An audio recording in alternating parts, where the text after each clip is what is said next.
All right, hey everybody, and hopefully there's some folks watching us online or catching the recording if they couldn't make it. Super glad to have you all here this evening. Couple of things. Hopefully you know that this is not just a one-night thing. It continues tomorrow, and over dinner we were asking Paul questions, and he was getting pretty fired up. So, looking forward to tomorrow. And then, what was the other thing? I can't remember, but we're glad that you're here. I'm going to say a word of prayer, intro Paul, and get off the stage because you know I can talk too long sometimes. So, all right, let's have a word of prayer. Heavenly Father, Lord, we thank you for everyone here watching online. We have an opportunity today, no matter where we are in our faith journeys, whether we're seeking, whether we're trying to figure it out, whether we've been a Christian for a long time, we have an opportunity today to understand the Bible, understand what's happening in the Middle East more deeply, appreciate your story and what you've done throughout the millennia, and what it can mean for our lives today. So, Lord, I just pray all of us take this moment and this time to open our hearts and our minds to some good truth and growth that we can have in our own lives. In your name I pray. Amen.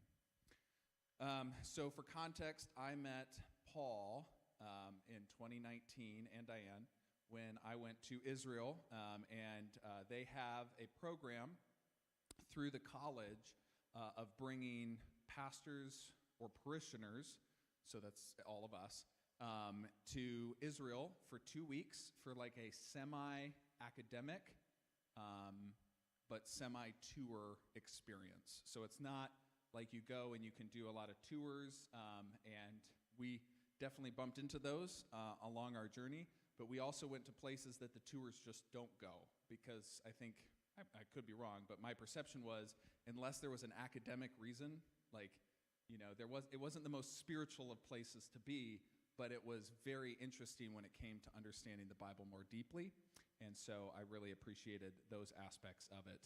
One of the things that I really took away from the experience and appreciated is we went to spaces, and there's a lot of sacred spaces in Israel, and they just did a very pragmatic job of telling us, hey, this is a place where this event that you and I know so well from the biblical story may have happened, and it may not have happened. We don't know. But then there's spaces where we may know. And it was just a really honest approach to the geography and the text and the experience and the archaeological discoveries that they were having. So I really appreciated my time there. And so last year I reached out to Paul and I said, hey, could you come do a whole thing? And he's like, well, I'm booking a year out. So that's how you know how fancy he is. I mean, honestly, do I need to say anything more about being a doctor or anything like that? Just, it takes a year to book him, okay? So if you want him to come over, plan ahead. So anyways, finally, a year later, we're here, and I'm super glad to have him and Diane making the trip over from Chicago. And so tonight we're going to be talking about archaeological discoveries in the Bible, and then tomorrow we have a lot of rich content for you as well. So that's all I'm going to say. Paul, why don't you come up and join us? Paul, everybody. Great. See if I'm on.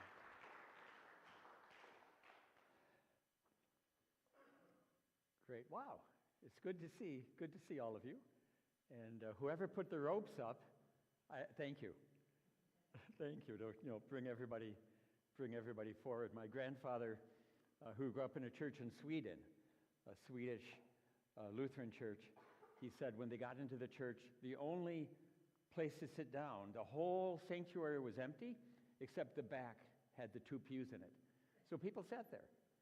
And when the last person sat, it tipped something, and everybody got one of these straitjacket seat belts. The thing ran on a rail to the front, clamped, the floor opened up, and another pew popped out. Right? Everything he told me was true. I always believed him. But that got everybody up front. So the ropes do the same thing. So good to see all of you, and thank you for the introduction. We have 3 sessions tonight on archaeology, tomorrow late afternoon on geography, of the Bible, and then after dinner in the evening, same time tomorrow, something about the Israeli-Palestinian conflict. And I would imagine that's the one that will generate most of the questions that we have, because it's the most immediate to the news today and to what we're doing today and so on. For all three of them, whether it's information about archaeology in the Bible or geography in the Bible, which is my favorite one, the geography one, or what's going on in the Middle East today, there's two things that we could do. One thing would be for me to give you just a lot of data, like the dump truck full of facts or pseudo-facts, dump it up and you get buried by them and go home and say, wow, that's a lot of data. The other thing would be, instead of that, would be to look at an overall approach. In academia, we call it methodology, an overall way of looking at the situation or the data or the specifics, and use a few specifics to illustrate as we go, so that we perhaps, when we're looking at, hey, something fun was dug up next week and made the news, what should I think about it, right? Or how come they're fighting over that same dry piece of real estate anyway? What can I think about it as we go? Sort of how to approach, rather than here's all of the data you can swim in. So I want to do that tonight, a little bit about archaeology, tomorrow a little bit about geography, and then a little bit about some bigger questions about the Israeli-Palestinian conflict that might help us sort out what we might think about it as we see the news. So if you're a data dumper, bear with me, and we'll maybe look at some bigger issues instead. So archaeological discoveries in the Bible. I put this picture on because it's a fun picture, but it's really, we're not going to talk about this picture. It just looks like archaeology, doesn't it? This is remains of a city gate, walled city, and this is the gate. We would enter this way into the city. You have a bit of the wall on both sides. The city gate of a city named Gezer, G-E-Z-E-R is how it shows up in English. Some of you may, when you read your Bible, pronounce it Geezer, but it's Gezer. Even though it is old, it's a Gezer, all right? And it faces, up here in the hills, the city of Jerusalem. And this is a gate that was operative, that was built during the time that that city was under control of the king, the Judean house of David in Jerusalem. So it does have relevance to the Bible, but we're not going to talk about that event or this site, but it's a pretty picture to start with. Instead, I want to start with a question, and let me see if my advancer works. This is the big test. Nope. Nope. There it is. Okay, I can see it back here as well. I want to start with a definition. What is archaeology anyway? What is it anyway? And it's a long definition, and I'll say a couple things about each of the underlying terms, and then we can continue on. The excavation. All right, archaeology is the excavation. It's digging up stuff, right, out of the ground, covered by the ground, of bits. I could say bits and pieces, rather than complete things, for the most part. Of material culture. By material culture is simply artifacts that were made and used, physical objects by people. Today, material culture would include everything from this, slide deal, to what you're wearing, to what you drive, to everything else, right? What you live in, everything else, what you kind of plate you eat off of, and so on. Bits of material culture. Not all of it, but bits and pieces. Usually broken or charred when it's found. Of people who lived in the past. According to the Israeli Antiquities Authority, the governing body of archaeology in the modern state of Israel, the past is everything that happened before Napoleon made it to Ottoman Turkish Palestine. 1799. So anything since 1799 in Israel that you find in the ground is yours to keep. Anything older than that belongs to the state of Israel as an antiquity. Randomly preserved in the ground. King David, didn't go around and say, this is my whatever. I like it. I'm going to bury it for posterity. He didn't make time capsules. You're living in a house. There's an earthquake that comes. There's a fire that comes. There's an army that comes, or you just happen to leave, and your stuff is there, and the roof collapses, and it's charred and burned, and half of it is slid away in the storm, and half of it is looted and taken to Babylon, and the rest of it is broken, and who needs it? And it stays. And you can't predict that process. What got it there, what kept it there, and what was found when it was dug. Just random bits, basically. Random bits, in spite of Indiana Jones and going after that whatever he's going after, right? It's just random bits of stuff preserved from which we attempt. I put the word attempt in there. We try to reconstruct aspects of the past based on that. It's a witness to the past. It's a witness to the past. Archaeologists who are good at reading the material culture, and I'm using the term reading intentionally, like you would read a book, are trying to reconstruct the past from the scraps and bits of pieces that they have. What kinds of things do you try to reconstruct? Do you try to figure out? Well, situations of life, events. Who did knock this building down? Did Joshua come through here or not, to use a biblical example? What does the city of Capernaum, what did it look like in Jesus' day? Specifically, what did his house maybe look like? When he was in the room where the guy was let down through the roof on the pallet, right, to be healed because there was no space for him to come in the door. Is there something that actually excavating a home in Capernaum that dates to the time of Jesus might tell us about the social interaction between the two, or the energy that the guy had to want to go up there to be lowered down? Not an easy task in any means. Events, living spaces, economies, military activity, ethnicity. Can you tell from the remains the ethnicity of the person who lived there? I'll give you a quick answer. Almost never. But once in a while, you can have clues. Once in a while, you can have clues. Let me say why almost never. All right? You find somebody on the street wearing a necklace with a cross on it. Oh, they must be a Christian. No, it's just a nice design. Yeah? You don't know. You don't know. There are a few objects that we can find, have found, that are specific to the everyday life of a Jewish family who tried to keep the laws of Moses during the time of the New Testament. A certain way to take a ritual bath in order to enter the temple, for instance.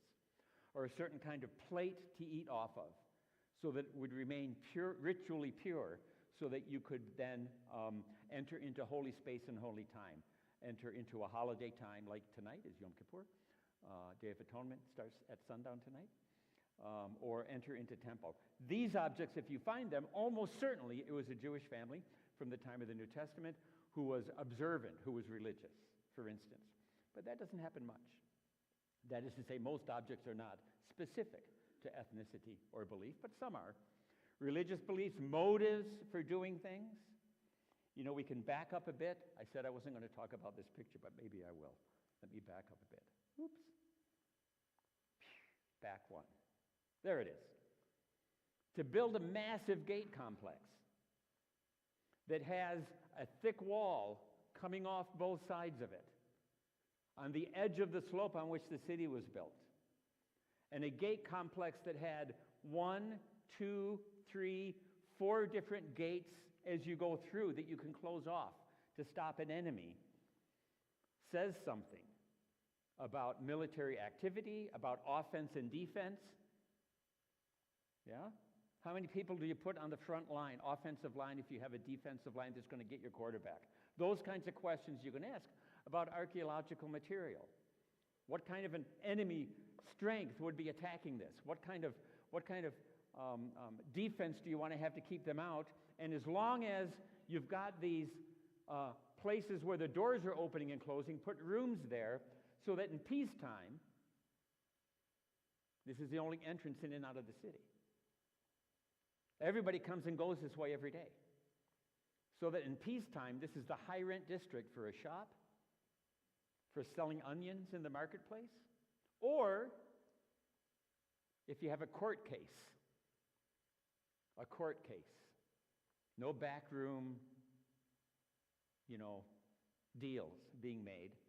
All the elders come, all the people involved come, and they sit in the most public place in town where you cannot hide, and they hash out a solution to the crime or the wrong that was done. And everybody goes home satisfied. And the court is taken in the gate. I think Book of Ruth, where that transaction took place in the city gate, where Boaz got Naomi and Ruth and the land in the city gate in order to give justice to them. So a lot of this sort of everyday life we can imagine and start to reconstruct when we put the archaeological data, what you actually find, up next to things like the Bible that has the narrative, has the story, has the events recorded in it. And what we try to do is mesh the two in ways that are most helpful. All right. Definition. Whoops. The center point. We'll talk more about this maybe tomorrow evening. The center point of the lands of the Bible. Look, it can go, Book of Esther is in modern-day Iran. Book of Romans is in modern-day Italy. There's a lot of land in between the two. But the center point, the focal point, today, Israel-Palestine. Or if you want Israel. Or if you want Palestine. That's tomorrow night's discussion, all right? Israel-Palestine. All in all, is a rather poor place in terms of archaeological remains. Complicates our search. It's a poor place. When you go to Egypt, which is kind of right around the corner from them, not from us, but right around the corner from them, yeah, it's pyramids,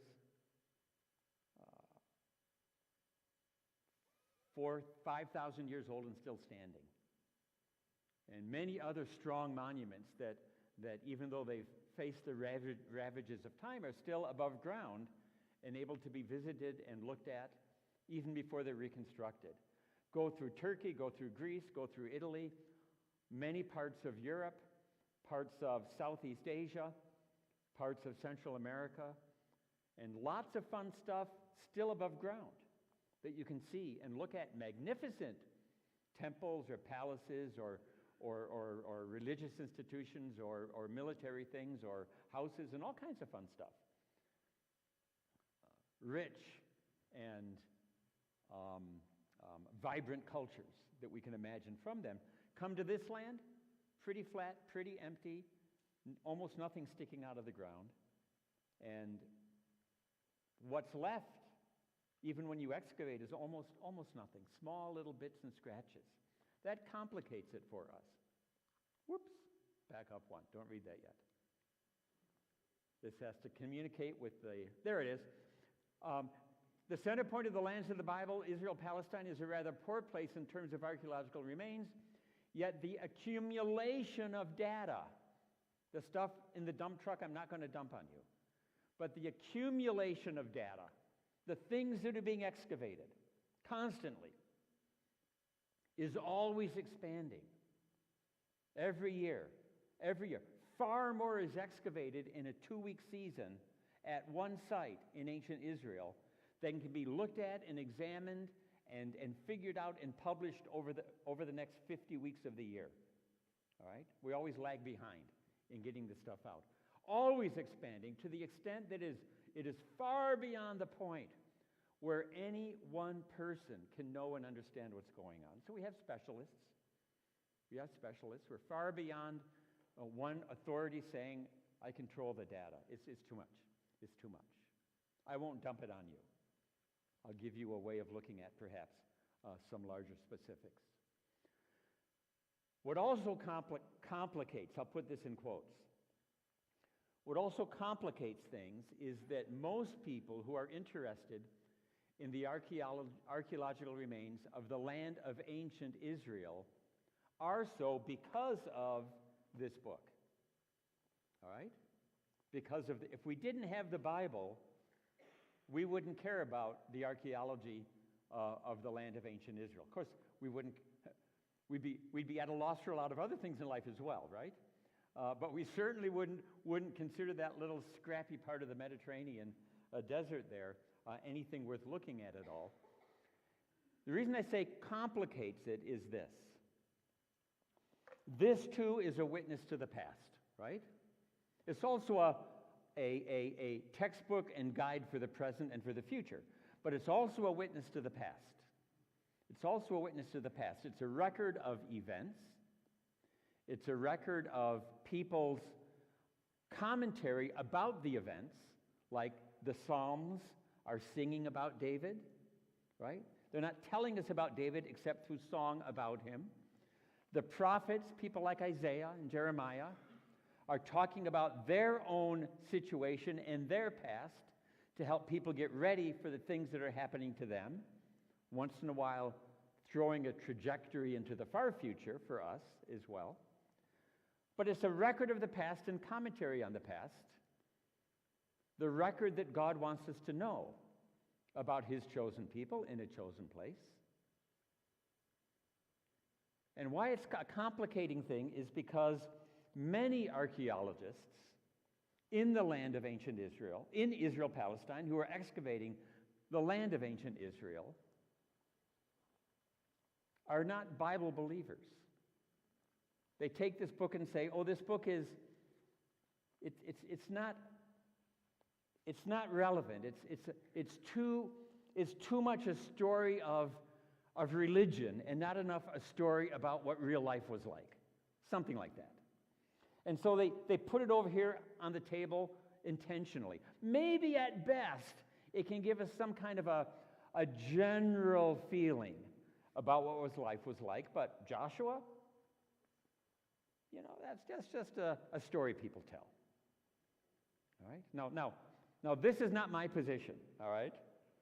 If it were, I think Taylor maybe wouldn't have invited me here, right?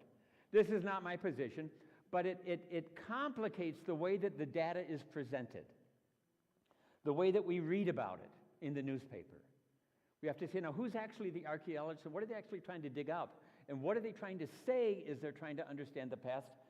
Are they trying to change this because they have a theological problem with God, so they're going to change the story by something they're trying to dig up instead? Maybe that's a new thought for some of you. It's happening a lot, actually, in the field of archaeology of ancient Israel. It's happening a lot. It means we have to be a bit careful as we go. Next slide. Bing! I'm not sure if I'm doing this or y'all are doing it upstairs. Whoops, did I do it twice? Okay, let's go to the next one. The Bible. The Bible itself. Remember I said that archaeologists digging up stuff in the ground? Every year they have new data. They're finding new things. It's an ever-expanding pile of stuff they're finding. Not here. The Bible is, the technical thing to call it is a closed corpus. That's kind of a fancy way of saying you got Genesis to Revelation. People aren't adding books to the Bible. Right? Some maybe would like to. But people aren't adding books to the Bible. It's here. It's here. Written documents from the lands and periods which the archaeologist is digging up. So it's a witness to them, speaking just like the archaeologist wants to speak about the artifacts he's finding, speaks about situations in life, events, living spaces, economies, military activity, ethnicity, religion. It's the same list that we had before. And what we want to try to do is put them together. Put them together, as we go.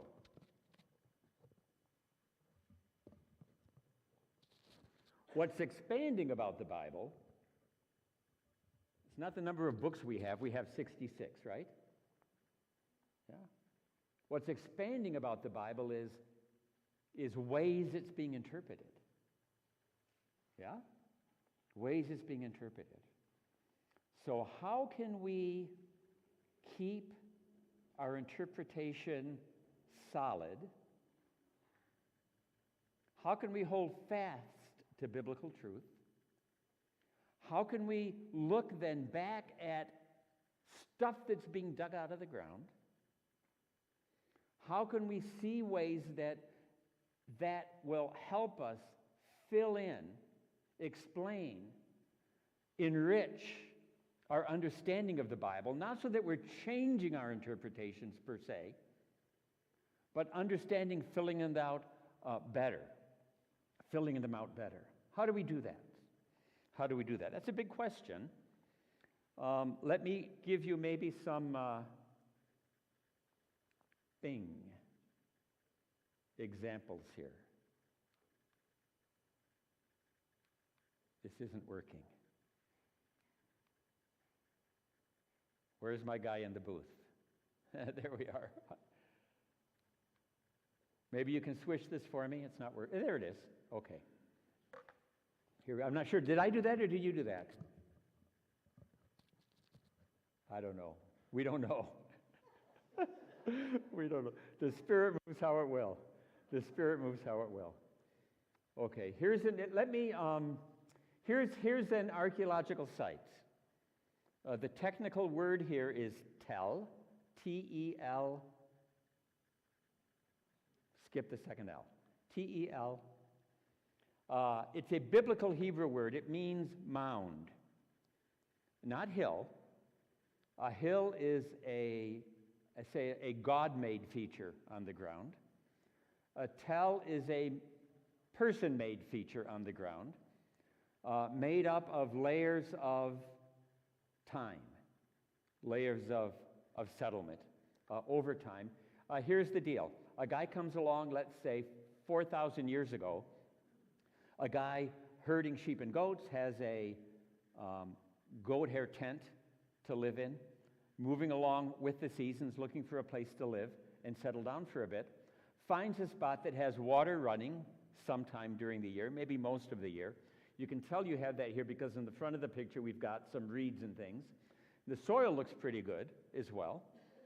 And so you pitch your tent and you stay. Because the water is good, the soil is good. You can have sheep and goat life, they're pretty good. You can grow some crops and things, and you stay.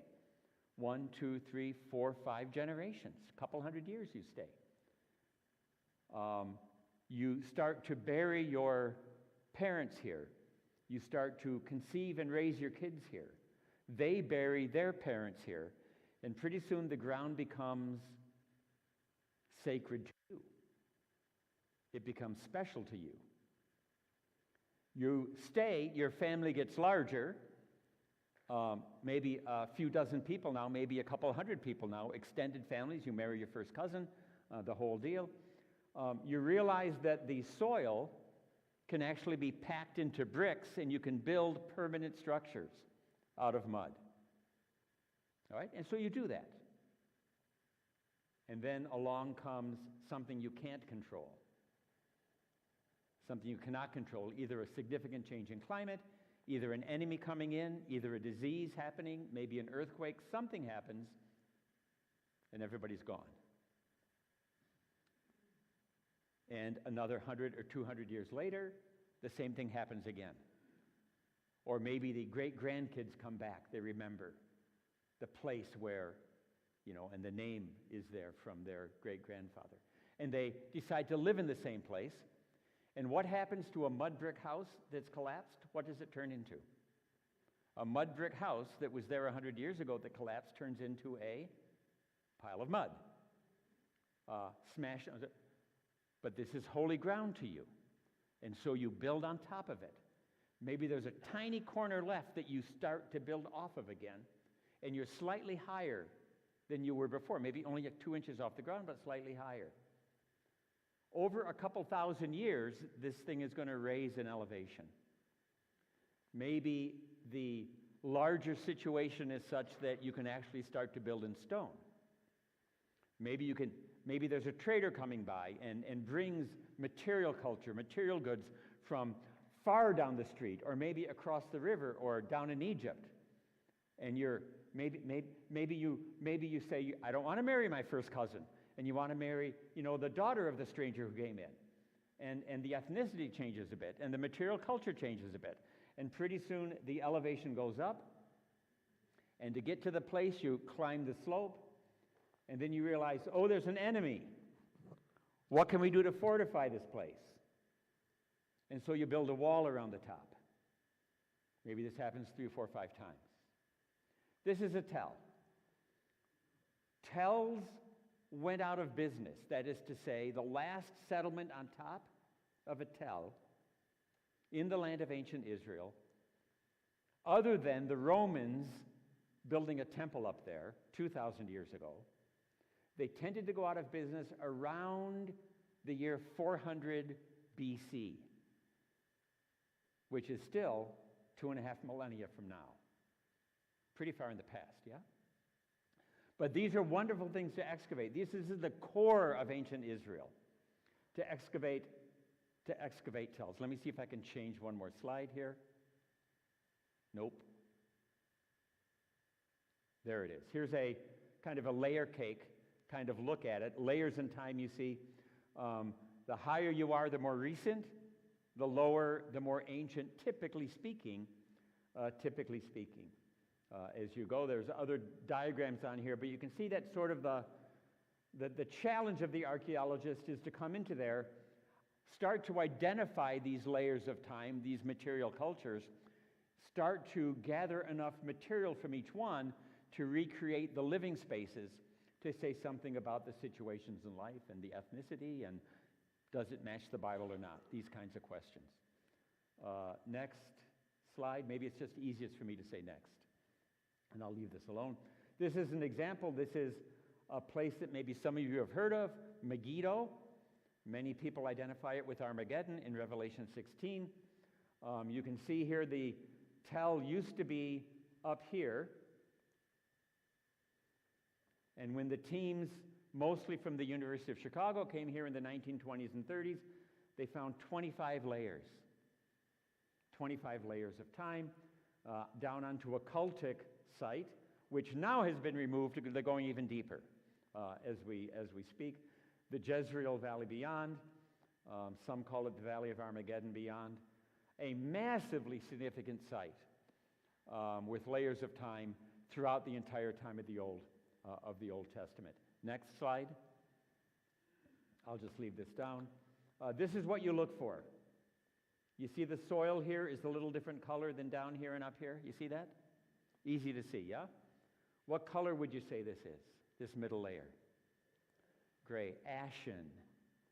Ashen. This is what we call a burn layer. A burn layer. This is what the archaeologist wants to find. All right? They want to find remains of a floor. It can either be pebble or stone or simply earth packed. Heavy earth packed. They want to find remains of a floor. On top of the floor, they want to find pottery, vessels that people used to eat off of or cook with or store things in. Pottery does not burn in fire. It actually gets harder. It bakes. And so it's going to withstand, the fire of the earthquake or the enemy or the what have you. All right? Most other things are going to burn up. Metal will remain as well, but mostly it's pottery. You want to find it on the floor, everything collapsed down on top of it. All right? Everything collapsed down on top of it, sealed. That is to say, nobody disturbed it. So when you excavate and you pick up the roofing material and everything that fell in, you find the objects still on the floor. Now, they're going to be smashed, probably, but all the pieces, hopefully, are there. And you can start to reconstruct life that way. Sealed contexts is what you want to find, and you can find some pottery here. You see that? This is a whole vessel. It's smashed, but all the pieces are there.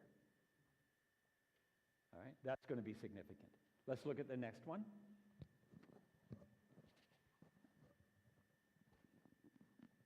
Maybe, I don't wear earrings in real life either, but I have to have this one on here, okay? So this is maybe a good example. Then we'll ask a question, all right? This is a good example. So we come to a site. This is a place just south of Jerusalem, exactly halfway between Jerusalem and Bethlehem. And those are two towns that you maybe know from Bible reading and otherwise. Jerusalem to Bethlehem is a 5-mile walk. Not very much. 5-mile walk, you do it in an hour and a half. From downtown Jerusalem to downtown ancient Jerusalem to Bethlehem, exactly halfway between is this place. On a bit of a higher rise on the main route, between the two, on a higher rise with a good view down. So you go up there and you find, sticking out of the ground, stones. You see them here? You can see them? Quite a few of them. If you can't see them, what the archaeologist does is he waits until the dry season, early spring, late spring rather, lights a match, all the grass burns off. Now you can see them. All right? Now you can see it. And so you've got these stones, and you see that this is not a natural shape. This has been hand-hewn, correct? This one, and this one, and this one, and this one, and this one. And they don't occur here naturally. They're laid on a course as a wall. And if you kind of burn it off and see the entire whatever's exposed up there, you see that the building blocks are larger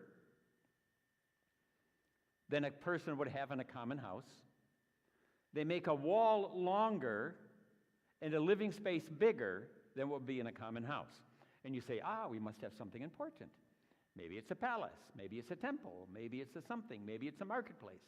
I don't know. And so you say, let's dig. And so you go to the bottom where the ground starts, and you realize this isn't ground. This isn't ground. This is plaster, actually. It's not ground. It's covered over it maybe to look. Scrape it away, plaster, and you then drop a square into the ground. You drop a square, usually 5 by 5 meters, so pretty big, and you go straight down. And you realize, you see how thick the plaster is? Here it is. Can you see it? And underneath is a layer of soil, light, and then darker. And the darker soil is right on top of, this is bedrock. This is the ground, bedrock. And on top of the bedrock, you find more stones like these. You see this way, and this way, and this way. And over here is the extension of this one. And you say, what do we have here? We've got 2 phases of what looks like a pretty important building that was destroyed and rebuilt right on top of it. Maybe a little larger, but the same style, you might say. Right on bedrock. Here it is. When it's destroyed, this is the soil that was attached with it. You bring in soil fill to level it out. You lay plaster, you build again. Make sense? Okay, so this is what you're looking for, these sealed contexts. These sealed contexts. The question is, what is the place? And let me jump to a quick ending without dumping the data on you. The quick ending is the king of Jerusalem, the kings of Jerusalem, of the house of David. Kings like Hezekiah, the king, or Ahaz, the king, or Jehoiakim, the king. These are maybe not the most famous names, but they're the kings toward the end of the kingdom of Judah. Jerusalem was getting too crowded, too hot in the summertime. It's actually a city built, the old part of the city, hidden down in a valley. Not a nice place to kind of sit and try to govern from. And so let's build another palace up on the higher hill that catches the breezes of the air in the summertime, and that I can actually see my kingdom and control the main route, blah, blah, blah. And this seems to be that palace. Seems to be that palace. All right? That helps. The prophet Jeremiah talks about this palace, actually, and criticizes the kings for living in luxury when the poor people in the city are squalid living conditions and hardly able to make a living and being oppressed by unjust economic systems. And the king is living in, well, to you it looks like a bunch of ruins, but you have to, bring it up. Massive compound on a wonderful spot, and so on. And this helps us kind of reconstruct the tensions that were happening in the kingdom of Judah in its waning years as the Judeans were tending to go after other gods, and the Babylonians came in and judged them and destroyed the city as a result. Let's do one more and see where we are. Cutting the bulk, making the wall as you cut into the square smooth so that it's possible to see the layers in time. Does that look like a fun way to spend your summer? Next slide is a little easier, all right? This next slide, nowadays archaeologists know that people want shade. All the digging is in the summertime. That's when university is out, and that's the hottest time of the year as well. So it's pretty tough, but working here, this is at Bethsaida, one of the towns of the Gospels by the Sea of Galilee. One more picture, and we can ask a question. Whoops. Let's skip this one. For the interest of time, let's go to the next one, and the next one, and the next one, and the next one, and the next one. Here. All right? Let's do it here. All right. The question is this, and then I'll explain what the picture is. The question is this: is archaeology, this digging and finding remains, is it more of a scientific methodology, very exact, or is it more of an art? Is it more of a skill set where we kind of finesse the edges a bit? What we're looking at here, and this is a fuzzy picture, it's not a digital picture, it's an old slide picture, so it's a bit fuzzy when it's up here, is, according to the sign, what? Holy of Holies. Holy of Holies. Woo! Not the one in the temple in Jerusalem. But the word is the same, Holy of Holies. And the Holy of Holies is this this niche you see here, this kind of square niche. The rest of the temple is out here. All right? It's a temple. The rest of the temple is out here. And you see there are stairs where you can ascend into the Holy of Holies. Are you with me? Stairs ascending in. And here on the left is it's about this high, a square limestone structure, pillar, that has an indentation on the top, and here's a smaller one. And both of those, in that indentation, was found burned scarring. This was a place of incense offerings.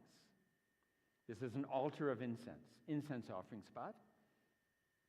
Burned scarrings like you would have if you would light a fire on any kind of a stone or something and then blow it out and it's discolored the stone, yeah? So there's burning that went on there. And then further in, two standing stones, undecorated. If you decorate it, what do you have? You've got an idol. Two standing stones undecorated. All right? Now, the fellow standing here, and this is why I have to give you a quote that he's kind of famous for. of late. Anson Rainey, he passed away in 2011, so it's kind of an old picture here. He was an archaeologist. He was a Bible scholar. He was a language expert. So who needs the English? Let's do the Hebrew and the Greek, right? He was a language expert. He was an historian. And he was a geographer. That about covers it, right? And was able to look at wide amounts of data and say, okay, what can we say when we pull it all together? And he said this. He said his definition of archaeology is this. Archaeology is the science, you know, the technical part, of digging a square hole and the art of spinning a yarn about what you find inside. All right? Now, the first time I heard him say that, he got it, he either did it intentionally or he got it mixed up, and he said this: archaeology is the art of digging a square hole and the science of spinning a yarn about what you find inside. And I like that one even better, because in fact it's both. Archaeology is a discipline that is highly scientifically refined these days. Things under the microscope, they're able to look at a piece of pottery that used to be a full vessel, look at the pores in the ceramic, in the clay, the pores, find the molecular remains of the product that used to be in the pot 3,000 years ago. All right? They're able to look at a piece of clay that we used as an impression, as a seal on a rope that was tied around a sack, and not just read the name of the guy whose name is on the seal, but look at the impression of the fibers of the rope in the back of the seal and tell you what kind of plant the rope was made out of 3,000 years ago under the microscope. They're able to look at the pores of the clay and tell you where the clay came from, what part of the country, because not all clays are equal. All right? Just as an example of the science of archaeology. And then the art of spinning a yarn about what you already have. So here it is. What's an archaeological scientific fact in this picture? You have a step, and above it you have another row of stones slightly indented from it, and above that you have another set of stones slightly indented into it with a columned stone squared off, burned on top. This is science, this is fact. That it is an incense altar in a temple is interpretation. Now, it happens to be a pretty good interpretation, but it still falls in that category. But let me show you where this can go as an example. By the way, this is at a place called Arad in the southern part of the country, east of where Abraham hung out all the time. He hung out in Beersheba and some other places. This is east of that, toward the southern end of the Dead Sea. But it dates to the time of the Israelite monarchy, Solomon through King Josiah, the entire time of the Old Testament monarchy. This is when this dates to, this temple. Here's where the interpretation can go, all right? In the temple in Jerusalem, you know, the real one, that we haven't found archaeologically. But in the temple in Jerusalem, you have, as you get to the Holy of Holies, an incense altar, one. And behind the incense altar, in the Holy of Holies, you have the Ark of the Covenant, one. And the Ark of the Covenant is an object. You can read about what it looks like in the book of Exodus, but it's an object that represents the presence of God, coming to live and dwell imminently, face to face, with people and with the high priest, the presence of God in a very special spot in the Holy of Holies. All right? What's the problem with this Holy of Holies?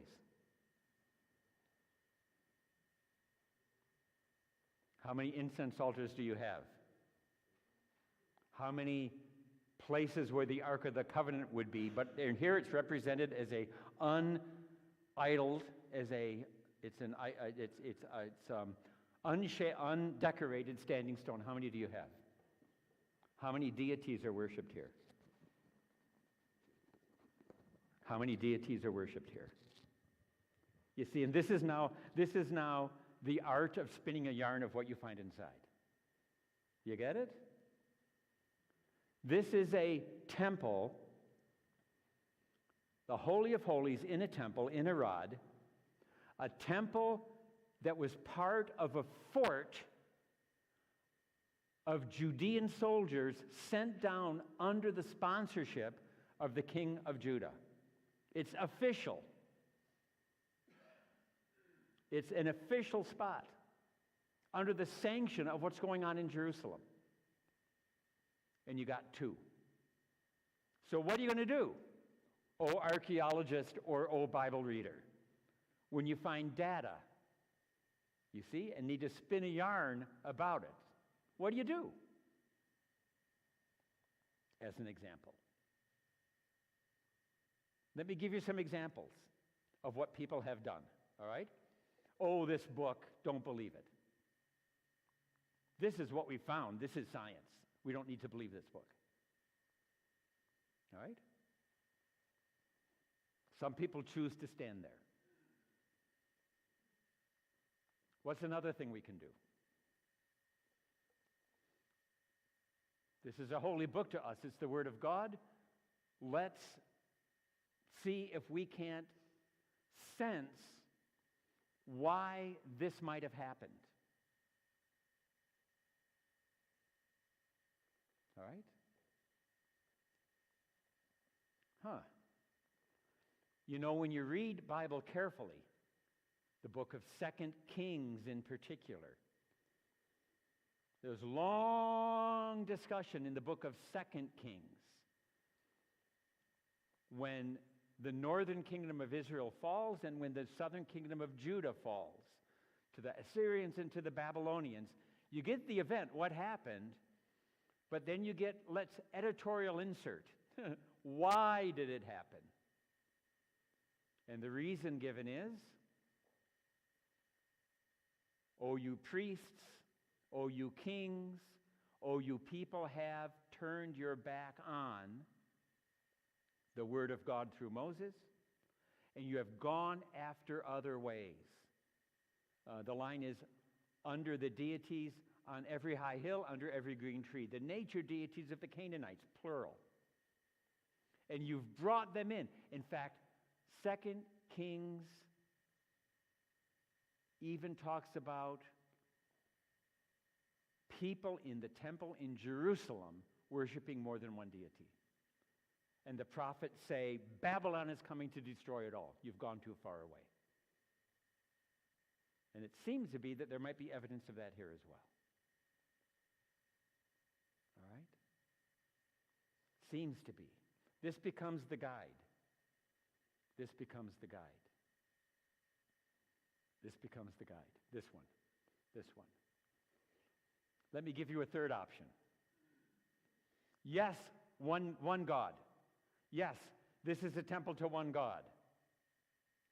But because you have two standing stones, and actually the one they found, this is the replication, the one they found is in the museum in Israel, in Jerusalem. A big one and a small one, a big one and a small one. So it's two aspects of who God is.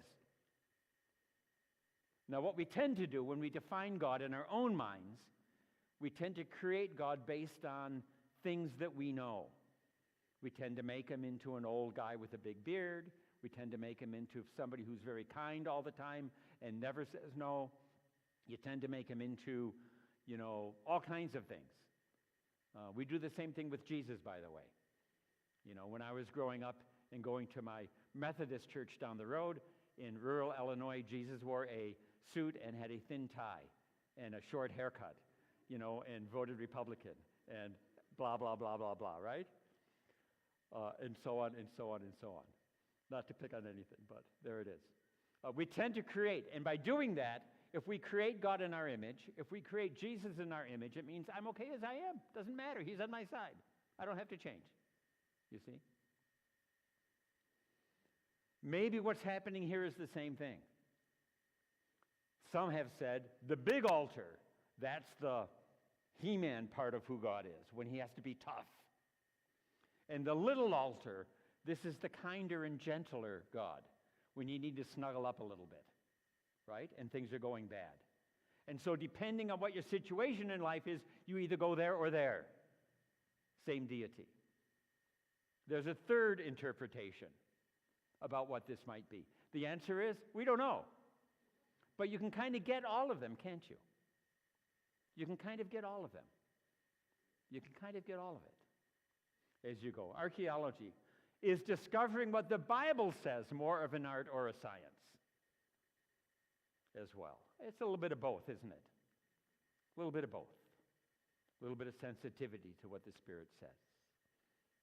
Now, let me give you some specific examples beyond this. Next slide. Some more specific example. Let's skip this one and go to the next one. This one. Okay. Some examples of some things that archaeologists have been finding in this poor country of archaeological remains. Some things are quite nice, actually. Some things are quite fun. And some things really do help us understand what these guys were thinking. This life of ancient Israel that we're trying to understand so that we can understand Bible better, so we can understand motive better, so we can understand ourselves better, and so on. One thing that's found is what we can call monumental architecture. Doesn't that sound fun? The U.S. Capitol is monumental architecture. Buckingham Palace is monumental architecture. My house is not. You get the difference? Okay. So monumental architecture, architectural pieces. And what we find here, and this is in the Israel Museum in Jerusalem, in Jerusalem, the main national museum.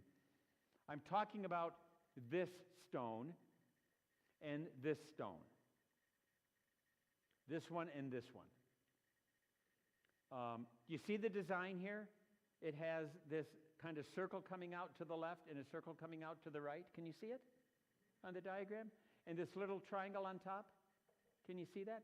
This is meant to represent, as far as we know, again, it's telling a yarn about it, but it seems to be representing a palm tree.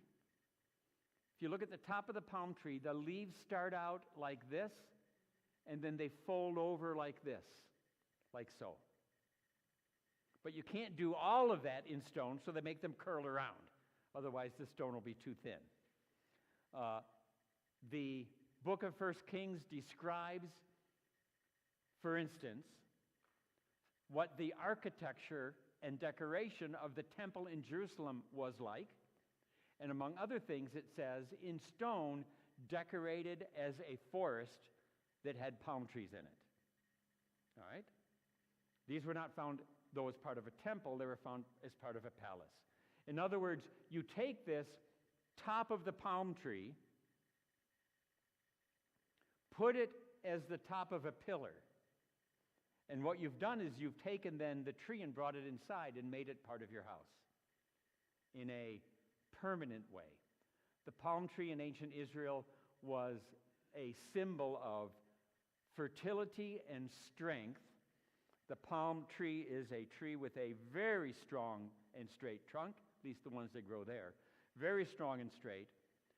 Grows usually in soil that is, or can flourish in soil that is otherwise too poor for any other kind of tree or vegetation, sandy or salty soil, and loves the heat and the sunshine, and provides wonderful oasis shade, otherwise in the middle of the desert. So it became a symbol of virility and fruitfulness and pleasant blessing. This is the palm tree. And so you put it in the temple, you put it in the palace in stone to keep it there permanently. All right? It dates, several of these have been found. Dating, here, 10th to 7th centuries, that means the entire time of the kingdom of ancient Judah, the entire time of the kingdom of ancient Israel, from David to the Babylonian conquest, essentially the Old Testament period. We find these being used the entire time, essentially the Old Testament period. We find these being used the entire time, and we find them in the large, let's say, urban, official, governmental cities. In particular, we find them in the capital of Judah, Jerusalem. We find them in the capital of Israel, Samaria. And you can say, oh, well, good. Those are, twin kingdoms, right? These are both kingdoms of ancient Israelites. These are both kingdoms that have Torah. These are kingdoms that share a culture. These are kingdoms that, even though they fight amongst each other, are really brothers at heart. Why not? But we also found one in the capital of the Ammonites, a place called Rabbah, which today is the city of Amman, the capital of the Hashemite kingdom of Jordan, east of the Jordan River. The Ammonites also had them in their capital city. Say, oh, now wait a minute. The data that the Bible is giving us, the storyline the Bible is giving us, the narrative the Bible is giving us about the events of Judah and Ammon are fighting. David fights the Ammonites. Later, kings fight the Ammonites. The Ammonites join the Philistines to do a pincer movement to try to destroy Jerusalem. Almost always when the Ammonites show up in the Bible, it's conflict. It's conflict over the resources and so on. Almost always fighting. All right? When the prophets talk about the Ammonites, people like Jeremiah and Isaiah, it's God is going to judge you for fighting us all the time. Not good stuff, is it? And all of a sudden you find the same architectural monumental fragments in both cities. All of a sudden you and the enemy have the same. It's like Washington. This would be an example. When the designers of the U.S. Capitol building wanted to put a dome on it, this is in, the 19th century, right? Rather than go to ancient Rome for an example, you go to Red Square instead and get one that looks like this. And we'd say, wait, what's going on? That's our heritage? Maybe for some people it is. But what is that saying in terms of a royal symbol? How come the Ammonites and the Judeans, these enemies, have the same architecture? In fact, it's not just the stone in the column. The walls which they're connected to, we also have found. And the style of building a wall, with the size of the stone and the organization of the stone identical in both places. It's like they had the same architect. All right, that's a fact on the ground, an archaeological fact on the ground. They're building the same palace. How come they're fighting all the time in the Bible? You'd expect them to be the best of friends, wouldn't you, for that to happen? So what do you do? What does that mean? What does that mean? And in this case, I would say maybe what we need to do is you don't change what the Bible says. As some people want to. You don't change what the Bible says. What you do is maybe let's read it more carefully given this. Let's read it more carefully. Wait, once in a while we read in the Old Testament that there are Ammonites living in Jerusalem. Look, the cities are within sight of each other. They're not that far apart. There's a big valley in between, but you're standing on the Mount of Olives, you see the towers in Amman today. They're not that far apart. It's about a day and a half journey between the two. You're speaking languages that are quite similar to each other, like cousin languages, all right? Mutually intelligible languages. There's going to be trade connection. There's going to be economic marketing on both sides. There's going to be intermarriage on both sides. These guys are woven together on every level. Once in a while, it erupts into fighting. Let me give you a modern example. It'll help you get ready for tomorrow night, Israel-Palestine conflict. All right? When we read the news about what's going on with Israel in relation to Palestinians and vice versa, what kind of news is it usually? It's bad news, isn't it? It's usually bad news. Because they're fighting all the time, right? This is what makes news. This is what makes stories. Where does the electricity come from? When you're in Gaza and want to turn on a light switch, where does that power come from? It comes from Israel. When you go to the bank in Gaza and want to withdraw money today, what kind of money are you given? What does the actual banknote look like, the money in your pocket? What money is it? It's Israeli shekels. It's Israeli money. All right? When you want to build when the government of Israel says, let's build settlements for Jews on the West Bank next to the Arab town. Right? That happens all the time, right? Who actually is there pouring the concrete? Who owns the concrete company? Who pours the concrete? Who's there actually building the buildings so the Israeli Jews can move in? Palestinians. This doesn't make news. What it is cooperation for economic benefit or not on one level just to make life work, which happens to have ideological, for lots of reasons that we can talk about tomorrow, ideological and identity claims that are opposite of each other that you want to fight about, all right? But on one level, you're just getting along. And this is evidence of the same thing. Evidence of the same thing. Ammon, after all, was a son of Lot. Lot was a nephew of Abraham. All right? The fight's in the family. The fight's in the family. All right? The archaeological fact is the capital. Tell a story about it. But make sure you tell a story about it in a way that's consistent with that data and this message. And this message. Let's do another one. Next slide. I have enough of these to keep us here till 10 o'clock. I've got 20 minutes. We'll stop when the time is up, all right? Here's another one.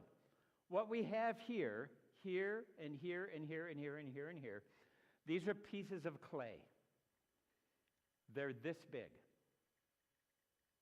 All right? They're this big, about the size of a nickel, or maybe a quarter in size. Pieces of clay, pieces of originally blob of wet clay.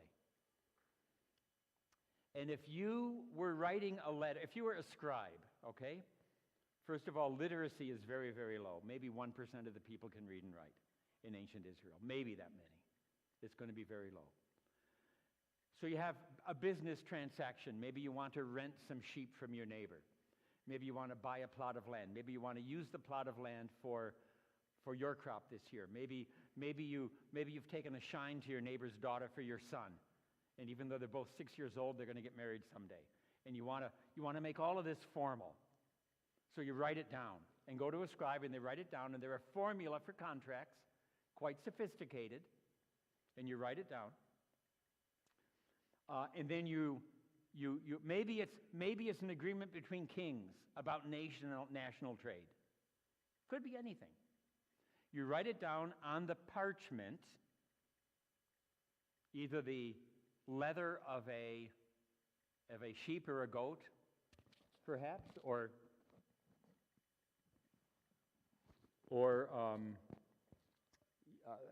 some kind of like a papyrus, a piece of papyrus or something, and you write it down, and then you roll it up, tie it with a string, and on the string, you take a piece of wet clay and you put it right there on the knot, and you squish it down with your signet ring, where your name and your title are written backwards, so you push it in the clay so you can read it correctly. You get the idea? Or if it's not your signet ring, it's the signet ring of an official who is witnessing the event for you. All right? And then you have it either in your house. If it's a very official document, you put it in the archives of the palace or the tax office or the bank or whatever the equivalent building might happen to be. And you stack it up there, and then, in this case, Nebuchadnezzar comes, king of Babylon, sends his armies, and you destroy the Babylonian king. You want to destroy the monumental architecture. You want to take down the temple. You want to take down the palace. You want to take down the government archives. You want to go to the jugular of the functioning of the nation. Leave just the poor in the land. And these buildings are burned extensively. And what happens to the document? All evidence of your economic transaction for gain is gone. What happens to the string that was tied around it? Gone. What happens to the lump of clay? It's baked. It's baked and preserved. And when the archaeologist then is digging in Jerusalem, right on the slope of the city, opposite where the Nebuchadnezzar army was coming in, the eastern slope, just in the shadow of the temple and the palace, finds a room full of the remains of these, this one broke a little bit, seal impressions. The word is bulla, B-U-L-L-A-E, bulla. Sounds like a college football cheer. All right? Bulla. All right? They are written witness. Written witness. This is a written document, even though it's only a name. It's a written document of a real person. A real person who had authority in the administrative complex of Jerusalem at the time of the Babylonian conquest. A real person. Now, we have hundreds of these that we have found. Some of them have just the name. Some have name plus name of the father. Some have name of the father, and job of the person.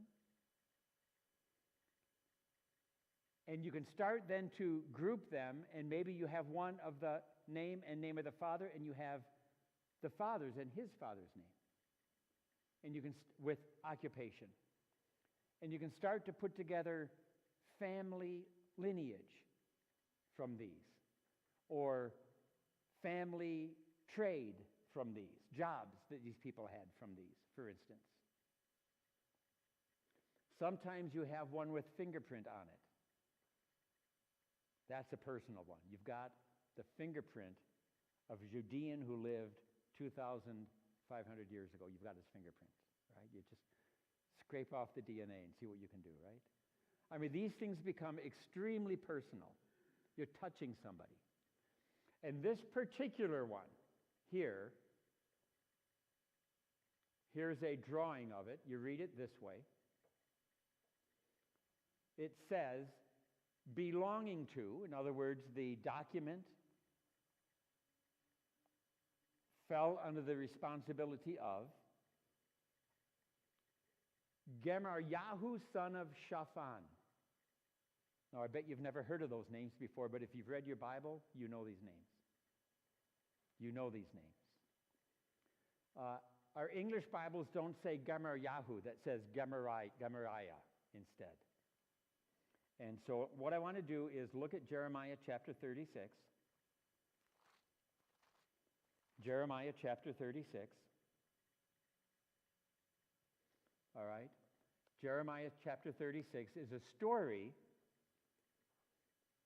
that the prophet Jeremiah tells when the Babylonians are at the gates of the city, or nearly at the gates of the city, ready to destroy the city of Jerusalem, to end the Judean monarchical line, to take people captive in exile back to Babylon, to destroy much of the rest of the country, its infrastructure, its viability, its identity, erase it.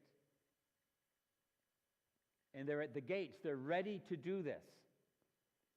And Jeremiah, the prophet of God, is going into the king and saying to the king, this is because you have allowed the kingdom basically to go the way of the world, to go the way of the nations who are here before you, to act like any other nation and group of people, to have, oh yeah, 2 deities you're worshiping instead of 1, as an example. And what Jeremiah does is he writes, Jeremiah is literate, he's part of the 1%. He's writing God's words to him to give to the king, writing them on a parchment. And it's the winter time, and the king of Judah gets so angry with what Jeremiah is saying. What, you dare challenge me, the king?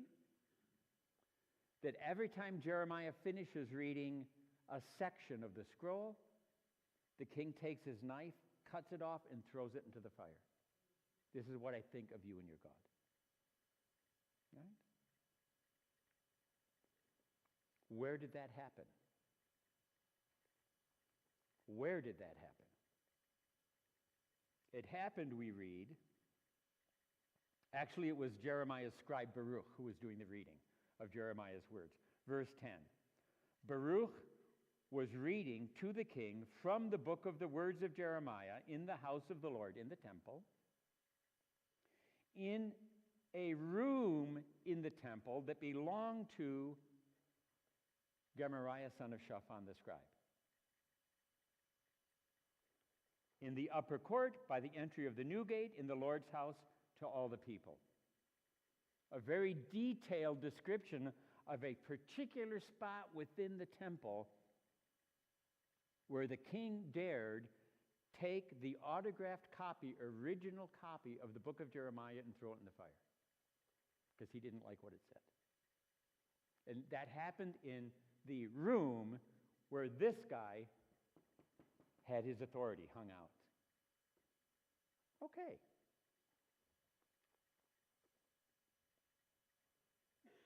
The story is powerful enough. We don't need to find the bulla of Gemariah, son of Shaphan the scribe, whose room this happened in, to get the import, the energy of the story. We don't need it. But when we can find the name of a person this obscure in the Bible, obscure. Yeah, he was important then, right? This obscure in the Bible, when you can find his name on a piece of clay that he himself touched and put his fist into, to put his name on, to guard and say, I have the authority over whatever this document is, all of a sudden the story has a reality that it maybe didn't have before. This is not Middle Earth. This is not Narnia. This is not La La Land. This is not a story that somebody made up because he felt like making up a story. The fact that we have this name verified of a person that who's ever heard of anymore on a piece of clay that he actually touched tells us that this Jeremiah's message can be believed. That what he has to say can be believed. That God's message to Jeremiah can be believed. It rings true because of this piece of clay. Right? You can't say it was made up. Someone didn't make this up and plant it. This is a real piece of evidence. This is an archaeological fact. Yeah? That meshes with the text. And that's important as we try to wrap our hands around, our heads around, or our minds, ideas, our hearts around, is this book really true? Well, here's a bit of evidence that attests to a story that otherwise seems rather fantastic. But there it is. More than that, and then I've got 4 minutes left, and maybe some of you have questions, I don't know. More than that. All right? Wouldn't it be great if in 2,600 years from now, that was him to us, 2,600 years from now, somebody finds evidence that you existed? Can you imagine? Right? Wow. So many people are on this planet faceless and nameless and known in their little circle, and in 2 generations, 3 generations, totally forgotten. And what's there? You see. This guy may be famous because we have his bulla. Guess what? The Apostle John, in the book of Revelation, the Apostle John, in the book of Revelation, says that everybody who believes in Jesus has their name, what? Inscribed, written, their name. I'll say your name, all right? I won't make it impersonal. Your name inscribed, not on a piece of clay. Your name inscribed in the book of life. In the book of life. That's more important than this. Yeah?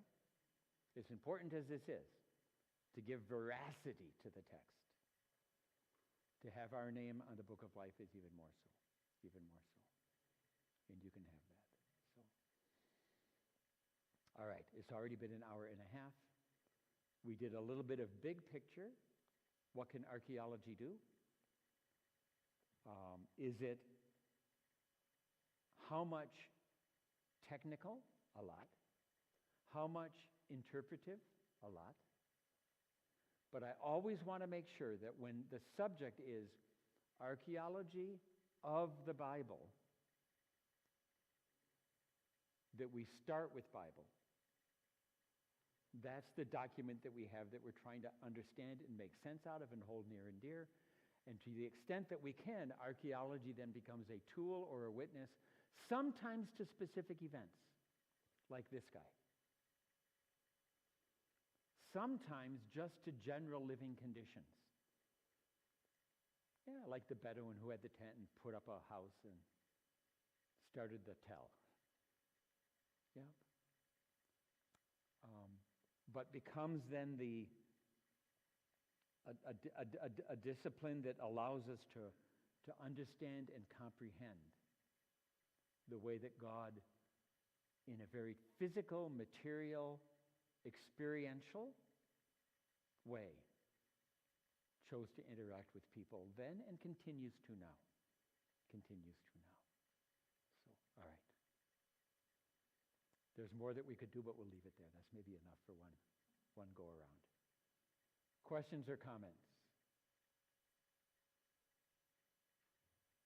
Yes, yes. You talked a little bit of archaeology, and I just what's the motivation of an archaeologist? I wrote a couple things. Curiosity.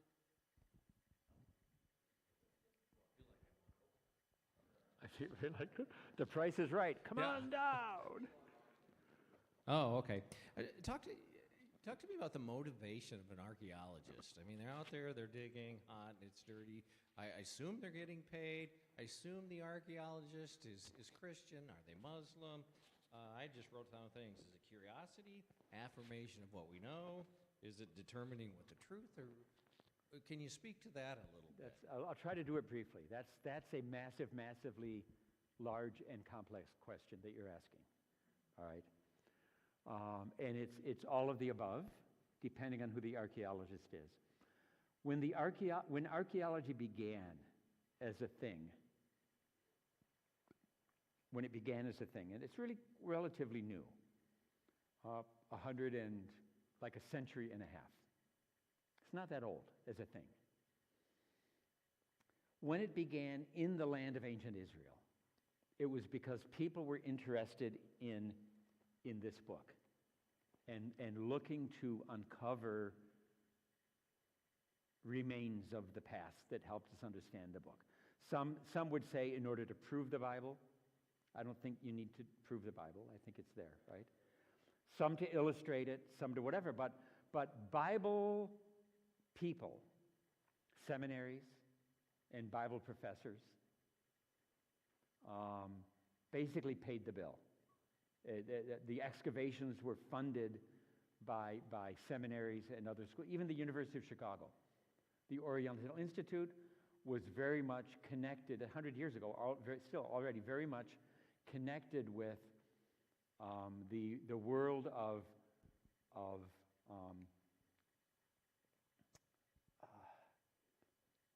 the broad-based Judeo-Christian underpinnings of America and the need to have the Bible understood in the church. All right, it's no longer there, but it was. At one time, Yale was the same way, Harvard was the same way early on. And so funded that way, and the interest was there. When the modern state of Israel was founded in 1948,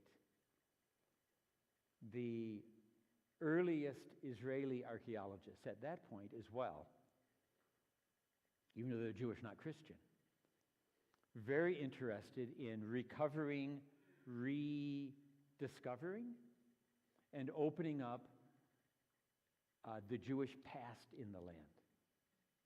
In other words, let's find our roots here. And the Bible, the earliest document that reveals them, and let's see if we can't now find archaeological corroboration or equal weight and balance. And so you dig sites that are important in Bible stories. And the old adage is you dig with a spade in one hand and the Bible in the other hand. All right? In that case, funded by Israeli universities and partly by the state of Israel.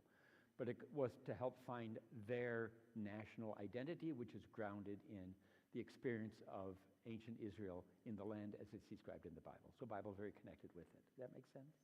Yeah. Okay. The first question is there any funding after Jesus? Now, yes. Now, what's happened in the last, let's say, last half century, especially, is that archaeology has gone well beyond wanting to do it because of the Bible. Let's set the Bible, and I suggested this early on. Some people want to put the Bible here and say, what story does archaeology tell otherwise? In other words, maybe personally I don't believe this book. Maybe personally I don't like this book. Maybe personally I will say this book is late and agendicized propagandistic religious literature. And a lot of people say that, all right?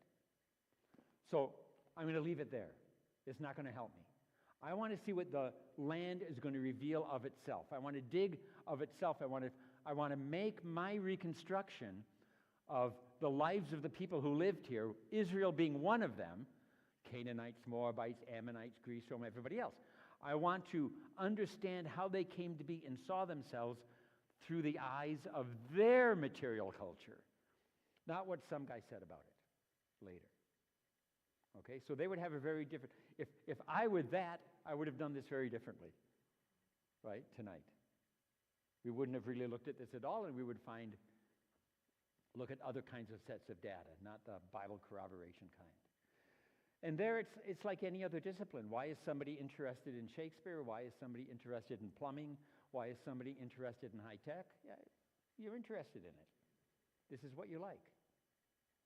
This is what you like. And so the funding comes from now major donors who may or may not be connected to an institution. Some are independently wealthy people, and they want to leave a legacy. You know, so Bill Gates does this and that. Maybe somebody else says, I want to fund a dig. You see, and the funding is there. So a lot of archaeologists' work today is fundraising and publishing, actually. as a result. And what comes out? What comes out?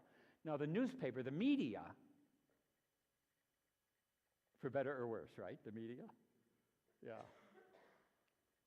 They know good and well that much of the readership out there is still Christian in one form or another, or at least Christian heritage, or at least has some kind of Bible literacy. And they know good and well that if they can then promote in the New York Times or whatever what's been found in Israel that has a reference to Bible, they'll sell newspapers. As opposed to something that was found in Burma that produced Buddha. They'll never talk about that in the New York Times. Or just something else that was found. Because they know readership is still on the ground interested in this book, for better or worse. Yeah. But how they'll talk about it depends on who the author is. Maybe they'll kind of shave the message a little bit because it doesn't suit them as they talk about the find. Or not. Which is why I want you to be aware of the issue as you read. A lot of what is presented in the media about archaeology is interpretation of interpretation of interpretation. But maybe that shouldn't surprise us. The same thing happens in politics. Yeah. I got one question here, and yes, then please. if more people want to stick around, you can, but I know some people may want to start home. So, okay, Joe, it's a good one. Can you go back to the pillar image? The one with the Holy of Holies? No. Oh, no, just this one. Yeah. No, this one. That one, yeah. Yeah. So my question is how, okay. Do you, as like an archaeological perspective, ever look at the astrological science in the sky comparative to being able to date something? Because what it looks like to me is like a ram's horn, and during, I guess, the age of Aries, which would be prior to maybe like 4,000 years ago to 2,000. Right. So if I were a builder, right, and I didn't have a God, and I had a family of builders, and I had just built pillars, right, how would I tell someone that this is mine and what time I did it? So what I could do is I could build that pillar as a ram's head to say, hey, this is the time that I did it. I'm just saying, like, is there other things that you've noticed that are astrological to time date something? Okay. First of all, if the question, if an underlying question is how do you date it to the right time I understand period? there's like carbon dating to find like things to next to it, but you can't date rock. No, you can't date rock. If the question is dating, what you do then, the archaeologist's primary tool of putting a date on a set of material remains is the style of pottery found with it. And I didn't get into that today, but it's the style and the shape of the pottery can date the pot to within sometimes a few decades. Certainly within half a century, sometimes a century depending on where you are. And if objects, non-pottery, are found in that same sealed context, then you date them at the same time period. All right? Sometimes you use carbon-14, but that's only to corroborate if the pottery maybe is a bit ambiguous as you go, or to maybe start and then kind of hone it in from there. You can't date rock, no. So these were found in strata in association with pots that we know date to, and the pottery changed. 10th, 9th, 8th, 7th century, the pottery changed. But we find these in association with all of them. That is to say, in sealed contexts of destruction layers at any one of these time periods. All right? And that would have been the age of Aries. Well, that would have been 10th to 7th century. Now, why the palm tree as opposed to a ram's horn? You can argue a ram's horn. It's okay. But because of the language that we have, partly in the Bible, about palm trees being carved on stone in the temple, and partly because of parallels that we have, both in Mesopotamia and in Egypt, In Babylon and in Egypt, from the same general time period, we actually have there more graphically made in terms of better art of the same kind of let's say, palm tree representations, either carved or depicted in paint inside of temples and things like that. And what that does is it kind of bends the weight of the interpretation that direction. All right? Now, having said that, no question that people in the ancient world, including the ancient Israelites, were interested in astral phenomenon. No question about it. And recognized that there were patterns in the movements of the stars and the planets and the sun. They recognized that there were constellations and that the phases of the moon and the sequence of the seasons and so on. All of this can be patterned out over time. No question about it. And the ancient world then typically either deified them or saw them as reflections of the gods and goddesses, astral deities and so on. No question about it. And then would represent that as well in certain forms. The question is, how much of that do you have in ancient Israel? That's the question. How much of that do you have in ancient Israel? And I would say, I can't give you a dump truck full of data on that. I can't. But we do have evidence that it was known, and that the prophets criticized it. That we do have. How much, where it shows up, I can't tell you. Okay, everybody. Thank you, Paul, so much. Correct me if I'm wrong, but where they found that bulla, if I remember from 5 years ago, right next to it in the temple was a toilet. Yes. That's the right. palace. That was a house.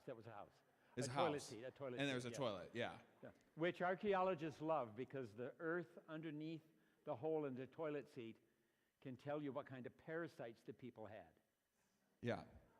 So just mind you, That's like the he science. didn't tell you that part, but when you're standing there and they're walking you through and you're looking at the site and then they're like, and then there's a toilet and you're like so moved of like, oh my gosh, it's right here in Jeremiah, and they're like, and then parasites, and you're like, yeah. But I just always took away from those moments as those are also, they're real